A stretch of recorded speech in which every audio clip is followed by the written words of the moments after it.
Thank you thank you thank you thank you thank you so much. तू एवढा लांबून शहरातनं मला बघायला इथं आलास.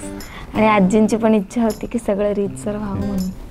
आयुष्यामधला खूप मोठा निर्णय आणि आपलं प्रेम पण खरं आहे ना, त्यामुळे गावाकडे तुला बघायला आलो.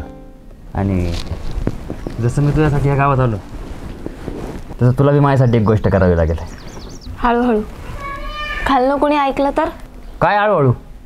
1 वर्ष झालं आपल्या रिलेशनला. ह्या गोष्टीसाठी तू किती दिवस नाही म्हणतेस? का असं करतोयस? का कंडिशन टाकतोयस? हे बघ, तुझ्यासाठी 2 दिवस गावातल्या हॉटेलवरती राहतो, पण 2 दिवसामध्ये आपल्या दोघांमध्ये खेळ झालाच पाहिजे.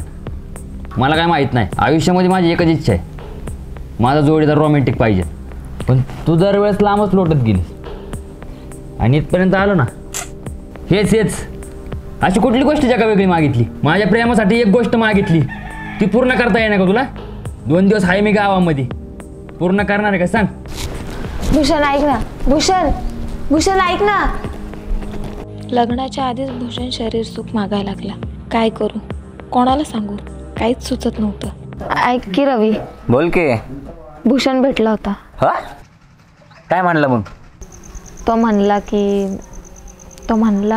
अरे सांग ना बाबा, काय म्हणला? नुसतं तो म्हणला की अरे पण म्हणला काय? तो म्हणला की लग्नाआधी त्या गोष्टी करायच्या. हा? अरे पण तुमच्या रिलेशनमध्ये 1 वर्ष झालं ना, आणि तुम्ही अजून काहीच नाही केलं का?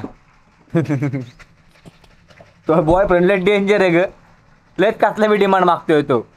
आणि तुला म्हणलं असंच भेटणार? व्हॉट डू यू मीन तुला असंच भेटणार? पावटीला पावटा भेटणार रे. तुला जवळचा मित्र म्हणून सगळ्या गोष्टी सांगितल्या आणि तू मलाच त्रास द्यायला लागला का? जवळचा मित्र आहे? अगं जवळचा मित्र म्हणून तर मला सोडून शहरात गेलते ना. शहरात गेले म्हणलं तुला शहरातलं पाणी लागणार आहे. तुला मदत करायची का नाही ते सांग. करणार की मदत नाही का करणार? ऐक की, मी काय म्हणतो माहिती का, त्याला जाऊन भेट. त्याला काय बोल माहिती का, तू फक्त थोडे दिवस जोपर्यंत लग्न होत नाही तोपर्यंत फक्त एवढी एक गोष्ट सोडून बोल ना मानव फक्त. बोलू? अरे खरंच बोल बाबा, ऐकल ते. बघू पुढच्या पुढं काय ते. बोलून बघते एकदा त्याच्याशी. मी केला त्या गोष्टीचा विचार, पण मला नाही पटत आहे. दुसरा काहीतरी मार्ग सांग ना, मला ऑकवर्ड फील होत आहे. अगं माझ्यावरती विश्वास नाही का तुझा? अगं पुढे जाऊन आपल्यामध्ये सगळं होणारच आहे. पण मुलींसाठी ते सर्वस्व आहे, तू समजून घे ना. ऐ बस झाला आता. तू तर मला राक्षस समजायला लागली की. 1 वर्षापासून तू सगळं ऐकत आलो, पण आता माझी एक गोष्ट ऐक. अगं पुढे जाऊन आपलं लग्न होणारच आहे ना. अरे पण ऐकून घे ना. ऐक ना, मी अजून 1 दिवस गावामध्ये आहे. तुला ऐकायचं असेल तर ऐक, नाहीतर मी माझ्या वाट्याला आणि तुझ्या वाट्याला.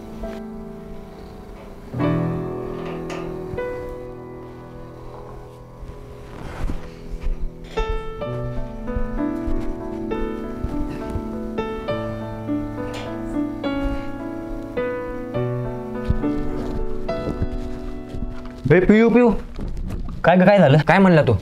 अरे माझ्या इथं येताना पण गॉगलच घालून यायचं का? कोण बघणार होतं तुला? अरे तुला विचारलं तेवढं सांग की, तुला काय करायचं? इथे आता गॉगल घालून का मला कोण बघणार आहे काय? जेवढं विचारलं तेवढं सांगायचं, दिन कान पट्टे. पण गॉगल घालून यायची गरज आहे का?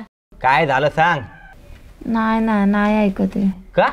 काय माहिती, मी त्याला बोलले तरी नाही म्हणतोय, ऐकतच नाही. काय करू सांग ना काहीतरी. अरे हे कसं ऐकणार? हे तू असे आपचड्डे घातल्यावर आणि असं बालिशपणा केलं, ते असंच काहीतरी मागणार ना. ए गप्प रे, असं कुठं बोलायचं असतं का? अयो एवढं टोचायला लागलं का? अगं लहानपणी तर माझ्या समोर चड्ड्यांवर पाळायची. ए गप्प रे, तेव्हा लहान होते, आता मोठी झाली, कळतं मला तेवढं, तू नको शिकवू. अगं म्हणून तर तुला असं काहीतरी मागते. हे बालिशपणा सोडून दे. तुला इथं सोल्युशन द्यायला बोलवलं ना, आणि तू माझीच मजा घ्यायला लागला का? सोल्युशन द्यायला आला तर दे, नाही तर निघ. जाऊ दे, मस्करीचा विषय साईडला ठेव, आपण सिरियस मोडले आता. मला एक सांग, तुझा त्याच्यावरती पूर्णपणे विश्वास आहे का? अरे मग हो म्हणून टाक ना. म्हणजे?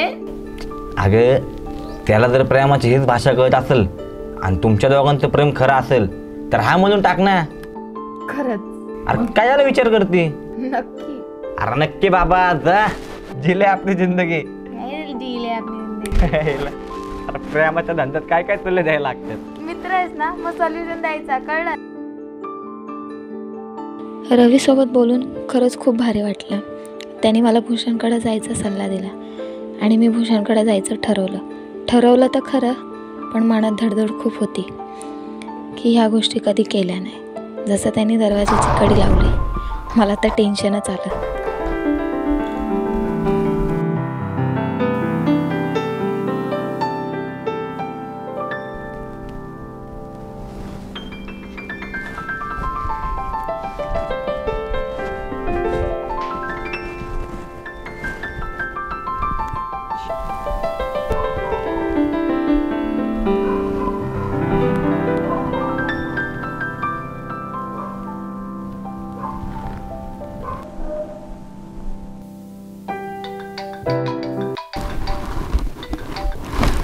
हॅलो.